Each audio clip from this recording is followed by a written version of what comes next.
kelompok 6, di sini kami akan menganalisis penggunaan bahasa Indonesia di ruang publik.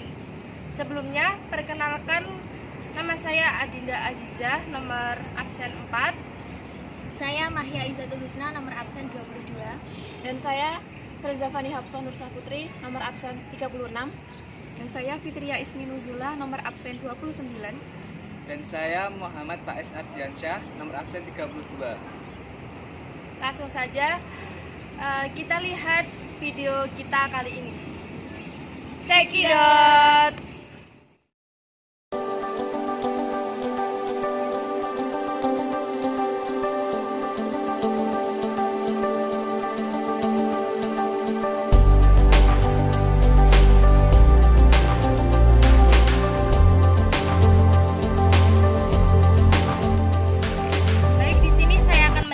Mengenai pengutamaan bahasa Indonesia di ruang publik.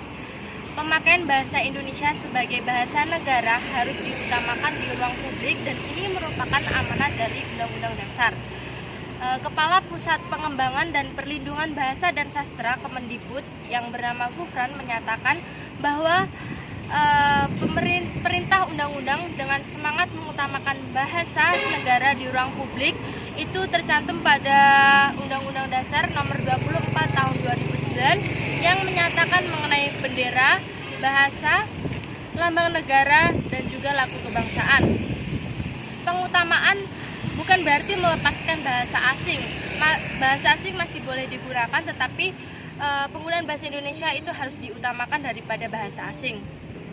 Komitmen itu harus dimiliki oleh pemerintah di semua tingkatan, mulai dari tingkat kecamatan, kabupaten, provinsi, maupun di ibu kota, agar undang-undang ini tidak sekedar tertulis saja, tetapi juga bisa diterapkan dalam kehidupan sehari-harinya.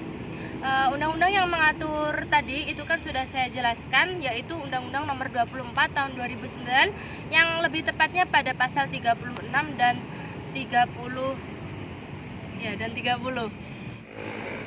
Menurut Dadang, Badan Bahasa, Dadang ini menjelaskan kesulitan menertibkan penggunaan bahasa Indonesia di ruang publik ini karena pemerintah itu hanya menghimbau kepada instansi atau dinas pemerintah kota, selain itu pelaku usaha dan juga perusahaan-perusahaan lainnya terhadap pelanggaran penggunaan bahasa yang telah melanggar Undang-Undang nomor 24 tahun 2009 tadi. Jadi pemerintah itu kurang menertibkan pelanggar yang telah melanggar undang-undang tadi, hanya dihimbau saja. Jadi masyarakat itu seperti menyepelekan saja atas pelanggaran yang melanggar Undang-Undang nomor 24 tahun 2009 itu. Selain itu, selain Undang-Undang nomor 24 tahun 2009 juga ada Permendagri nomor 40 tahun 2004 yang juga mengatur mengenai pengutamaan penggunaan bahasa Indonesia di ruang publik.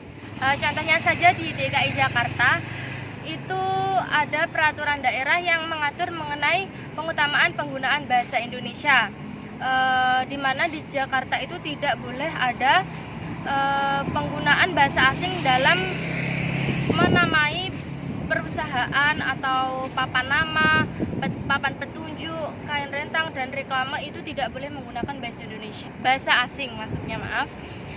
Sebenarnya boleh, tetapi harus ada bahasa Indonesianya. Jadi bahasa Indonesia dahulu, lalu diikuti dengan bahasa asing, di mana bahasa asing itu ditulis lebih kecil dan menggunakan huruf Latin. Jadi masih ada bahasa asingnya, tetapi harus diutamakan penggunaan bahasa Indonesianya. Jadi seperti produk-produk dari bahasa asing itu masih bisa digunakan di Indonesia, asalkan penggunaan bahasa atau penulisannya itu harus ada bahasa Indonesianya. Jadi ada bahasa Indonesia juga ada bahasa asing, di mana bahasa Indonesia di sini harus diutamakan dan ditulis lebih besar dari bahasa asing tersebut. Jadi tujuan pengutamaan penggunaan bahasa Indonesia di ruang publik ini yang pertama yaitu menumbuhkan sikap positif masyarakat akan mencintai bahasa Indonesia sendiri. Yang kedua yaitu meningkatkan kesadaran masyarakat akan jati diri bangsa Indonesia itu yaitu ada di bahasanya. Yang ketiga yaitu meningkatkan pemahaman masyarakat akan penggunaan bahasa Indonesia dengan baik dan benar. Yang keempat yaitu mewujudkan bahasa di ruang publik yang memartabatkan bahasa Indonesia. Jadi, pengutamaan bahasa Indonesia sebagai bahasa negara merupakan bagian dari literasi kewarganegaraan sepanjang hayat. Dalam kegiatan deklarasi pengutamaan bahasa negara di ruang publik yang diikuti oleh 1.500 orang warga sekolah, lalu masyarakat umum, aparat pemerintah maupun tokoh masyarakat, di acara ini mereka menyuarakan janjinya yang pertama yaitu tetap setia dan bangga menggunakan bahasa negara yaitu bahasa Indonesia di ruang publik. Yang kedua yaitu ikut serta menjaga kelestarian bahasa Indonesia sebagai pendukung kukuhnya bahasa negara. Yang ketiga, siap menertibkan penggunaan bahasa asing demi kemajuan bahasa negara. Nah, jadi para peserta 1.500 orang itu mereka mengucapkan janji, yaitu 3 janji itu. Selain itu, Duta Baca Indonesia yaitu Najwa mengungkapkan pentingnya bahasa Indonesia sebagai bahasa yang merawat kebinekaan. Baginya, tanpa bahasa negara mungkin saja tak terbentuk Indonesia yang bersatu. Jadi di sini saya bersama kelompok kami akan menganalisis penggunaan bahasa Indonesia di ruang publik. Jika kalian mau tahu, mari simak video ini. Dadah.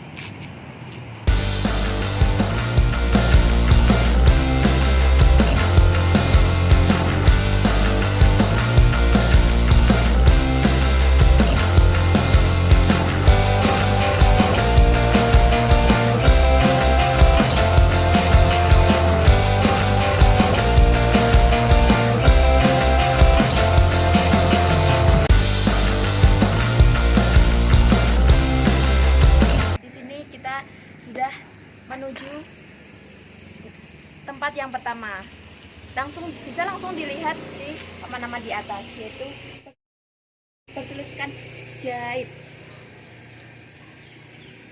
Di sini kelompok kami mengoreksi bahwa penulisan kata yang benar adalah jahit, dan jahit itu artinya dari bahasa Jawa. Nah, dari bahasa Indonesia tersebut yang betul adalah jahit. Dan di sini kelompok kami juga menemukan kesalahan yang kedua. Mari, tertulis bikin. Di sini kata bikin adalah kata tidak baku. Jadi, kita harus menggantinya dengan kata yang baku. Dan kata itu adalah membuat. Jadi, kita harus menggantinya dengan membuat. Oke, teman-teman, kita akan menuju ke spot yang kedua. Saksikan video dari kelompok kami.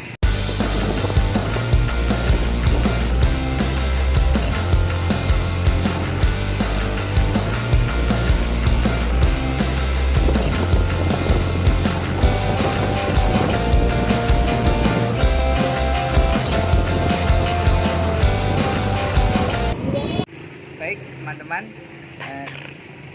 mungkin dari tulisan ini ada yang salah.